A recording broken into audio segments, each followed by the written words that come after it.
Entrevistas Band News FM Belo Horizonte.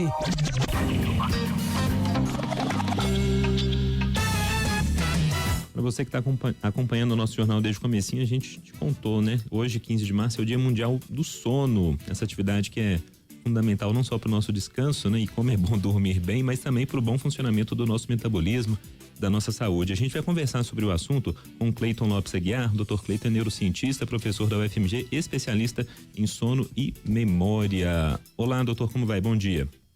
Bom dia, tudo bem? Tudo certo. Doutor, vou começar com uma pergunta, não sei se é difícil, mas pegando a média do brasileiro, dá pra gente falar que nós dormimos bem? Então, estudos mais recentes, inclusive vocês podem encontrar no próprio site do Ministério da Saúde do Governo Federal, baseado em dados da Fundação Oswaldo Cruz, da Fiocruz, mostra que cerca de 72% dos brasileiros têm algum problema com sono. Então, respondendo a sua pergunta, nós não temos dormido bem, né? Tem vários tipos de problemas relacionados a isso, né? Essa insônia ela pode ser de vários tipos, né? Então, dificuldade para iniciar o sono, isso é muito relatado, mas a dificuldade de manter o sono também. Então, a pessoa acorda, por exemplo, no meio da noite e não consegue voltar a dormir. Existem pessoas também que acordam antes do que gostariam de acordar. Isso está muito ligado à ansiedade, por exemplo, né? Então, a pessoa acaba acordando 4 da manhã, 5 da manhã, sendo que ela poderia dormir até 6:30, por exemplo, ou 6 ou 7, né? E aí tem também a tal da procrastinação do sono. A pessoa fica adiando a ida dela para a cama para ela dormir. Ela fica ela mesma induzindo sua própria privação de sono, usando celular, assistindo série, etc, etc. Professor... Então, nós não dormimos bem, meu caro. 7 em cada 10, né? Tá doido, é muita gente.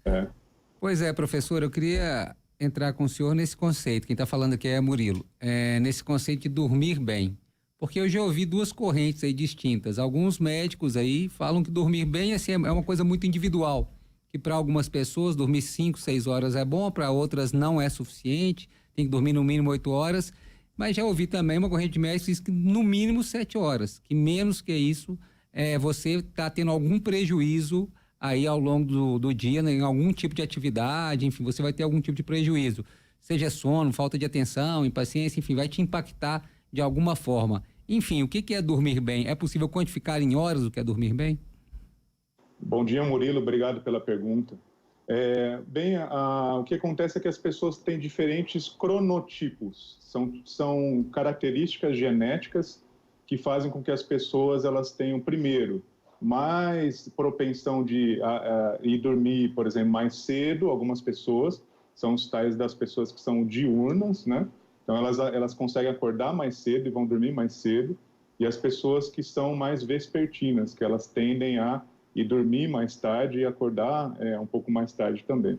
Além desse cronotipo, existem também diferentes necessidades de sono. Isso vai depender da própria genética da pessoa. Tem pessoas que são dormidoras curtas, né? São os dormidores curtos, que eles precisam dormir de 5 a 6 horas. Você tem as pessoas que estão na média populacional, que vai girar em torno de 7 horas, e os dormidores longos, que necessitam de 9 a 10 horas. Os dormidores curtos e os longos são minoria. A grande maioria necessita em torno de 7 horas. Isso quando a gente fala de adultos, tá, Murilo? Quando a gente está falando de crianças e adolescentes, essa necessidade de sono é muito maior. Vai girar em torno de 9 a 10 horas em média, tá? Os idosos, eles continuam com a mesma necessidade de sono de 7 horas, normalmente, só que eles fragmentam muito o sono deles, porque eles precisam, muitas vezes, levantar para ir ao banheiro, né? Eles acabam tendo sono um pouco mais leve por conta de algum problema de produção de melatonina, por exemplo, e aí isso acaba gerando uma sonolência excessiva durante o dia, né? Então esses idosos eles acabam cochilando mais, mas quando você pega a necessidade global de sono, isso se mantém. Então a gente tem que ficar muito atento com isso, que a necessidade mínima vai variar, né? Mas aqueles que necessitam de 5 a 6 horas apenas são minoria. Então, às vezes a pessoa ela está em privação de sono, com maus hábitos, mas ela diz, não, eu não preciso dormir muito mesmo, eu sou um dormidor, mas essa é uma grande minoria da população, tá joia? A grande maioria vai precisar de, no mínimo, 7 horas. 7 horas para mais. Cleiton Lopes. O que é dormir bem? Desculpa só, ainda respondendo o Murilo.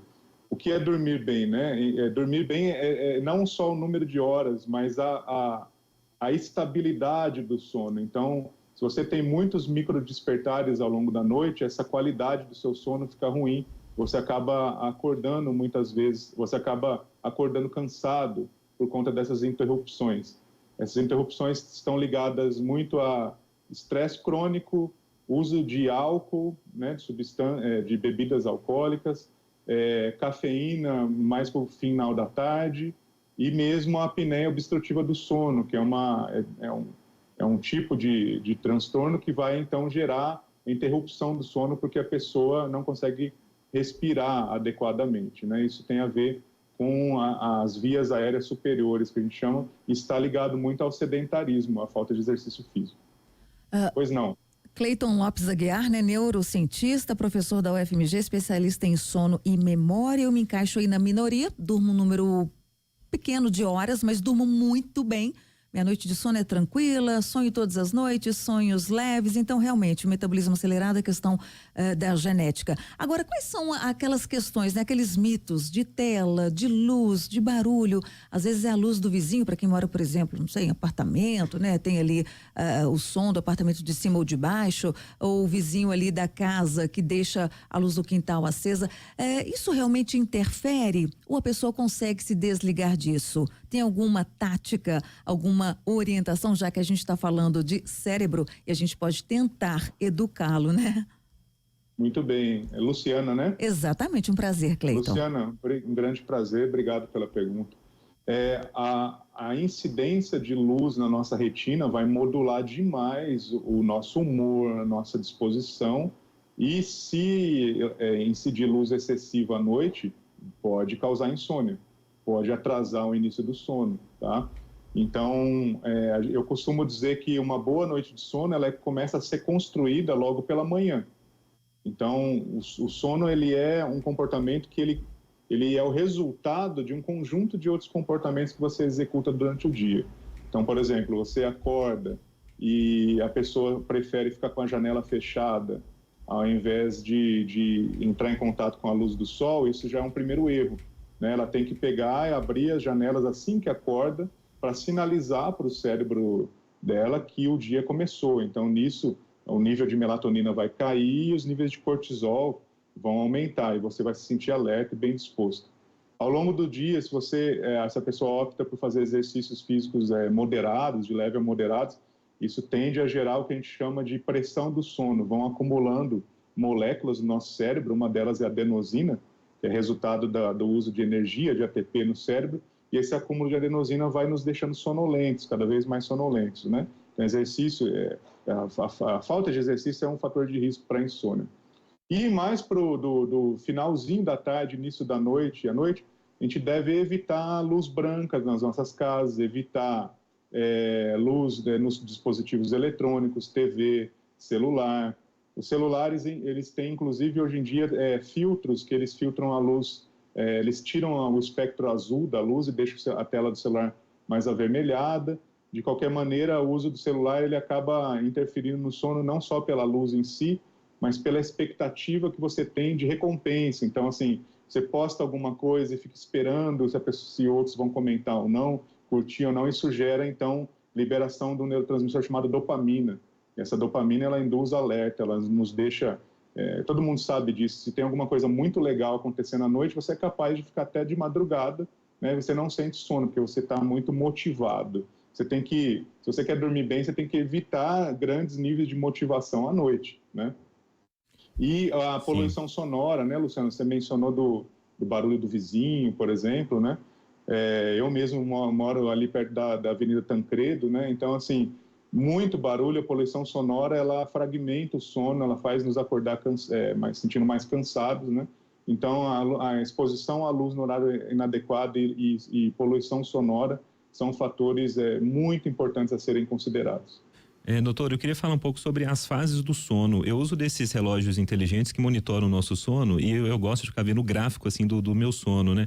E pelo menos aqui no aplicativo divide o sono no sono REM, sono essencial e o sono profundo. Pergunto se são de fato esses 3 sonos e qual que seria a importância mesmo de cada um.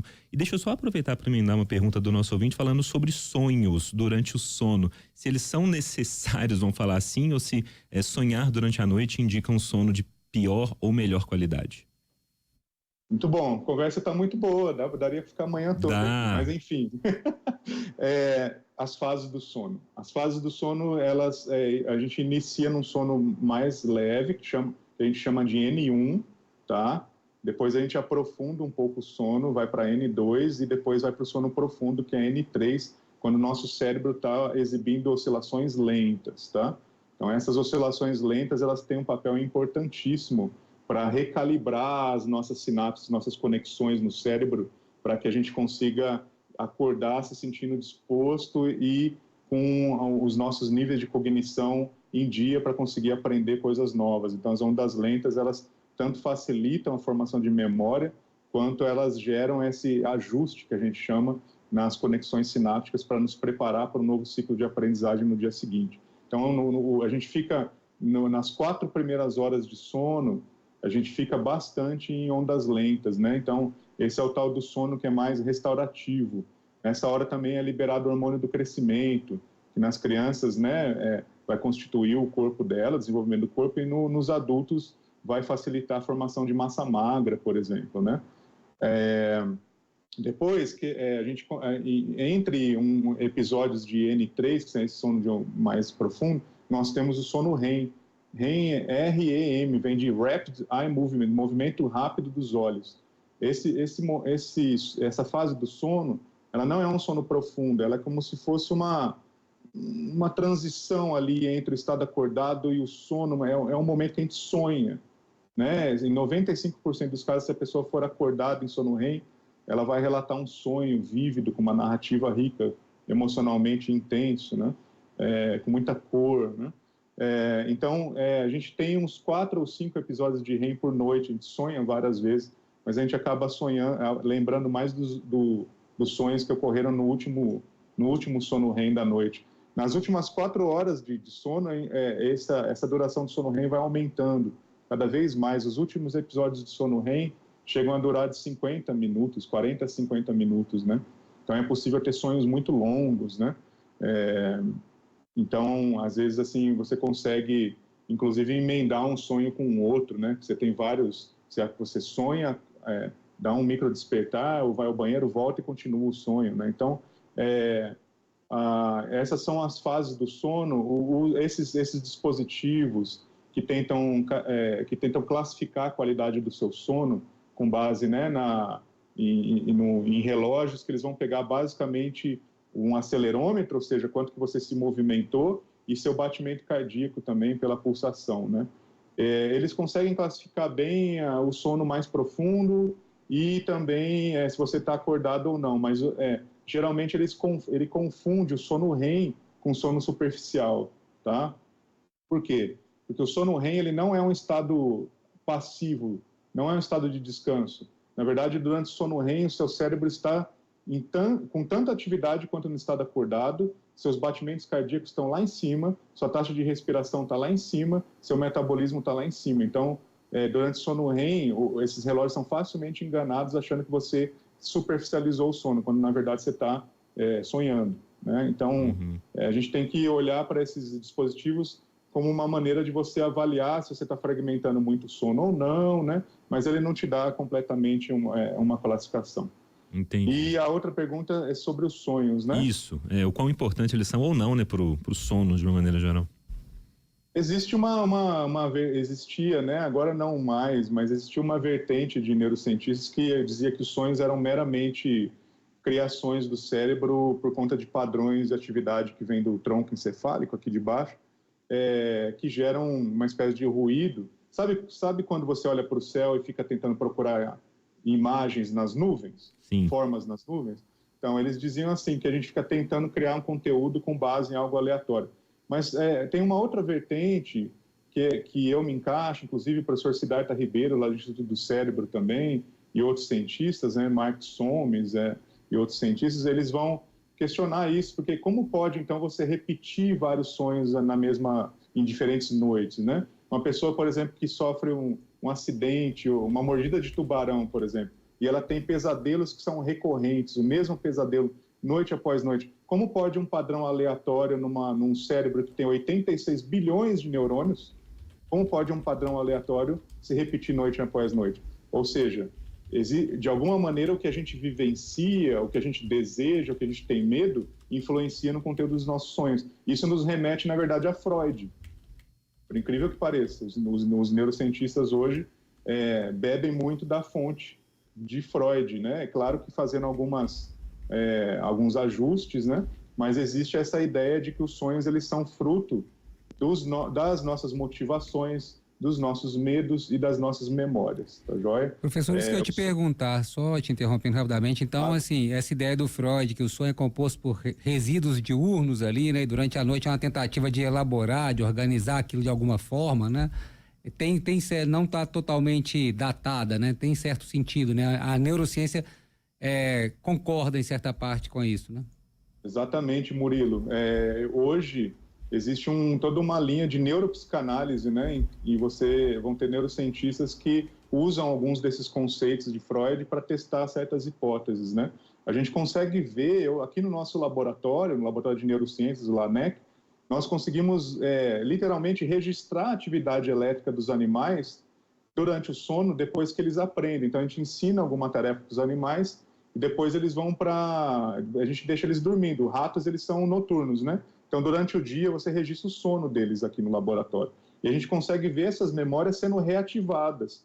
Então, durante o sono, existe replay daquilo que a gente experienciou enquanto acordado, tá? Então, o cérebro ele fica repetindo essas sequências para conseguir gravar melhor, para conseguir consolidar melhor essa memória por um longo prazo. Então, de fato, isso acaba influenciando no conteúdo dos sonhos, né? Tanto é que pacientes que têm lesão no lobo temporal, que é uma área importante que fica acima da orelha aqui, que é importante para a memória, essas pessoas sonham menos, têm conteúdo de sonho menos rico, né? Então, existe uma relação muito forte entre memória, sono e sonhos. Muito, muito curioso. Doutor, nosso tempo está super estourado, eu queria que fosse possível em um minutinho, se a gente pudesse, sei que varia, o senhor começou a explicar, falou, né, sobre as diferentes necessidades, sobre horas, né, de descanso, de sono para cada um, mas se fosse para a gente trazer uma fórmula geral para as pessoas, para uma boa noite de sono, o que o senhor traria como dicas aí para os nossos ouvintes? Exposição à luz logo cedo, tá? Se possível, colocar um exercício físico moderado, evitar a cafeína após 3 horas da tarde. A meia-vida da cafeína é muito longa, é de 5 a 6 horas. Então, se você toma café, por exemplo, 5 da tarde, lá pelas 10 da noite você vai ter cafeína no seu sistema ainda. Então, evitar a cafeína na parte da tarde, tá certo? Evitar a exposição à luz com dispositivos à noite. E fazendo isso, evitar a alimentação pesada à noite, evitar tomar muita água antes de dormir.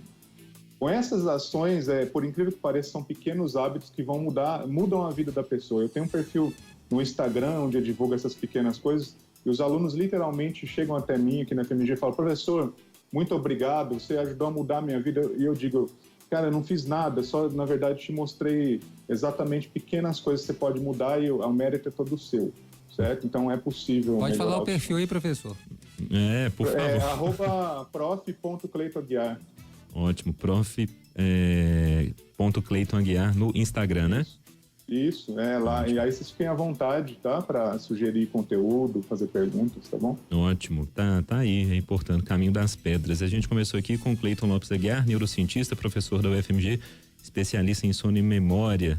A gente falando sobre essa coisa tão prazerosa e difícil para muita gente, né? Que é o dormir bem, o sono. Professor, muito obrigado, viu? Um bom fim de semana. Eu que agradeço, parabéns aí pelo programa e parabéns por abrir esse espaço para diálogo sobre ciência, né? Eu fico à disposição sempre que vocês precisarem. Que ótimo, muito obrigado, professor.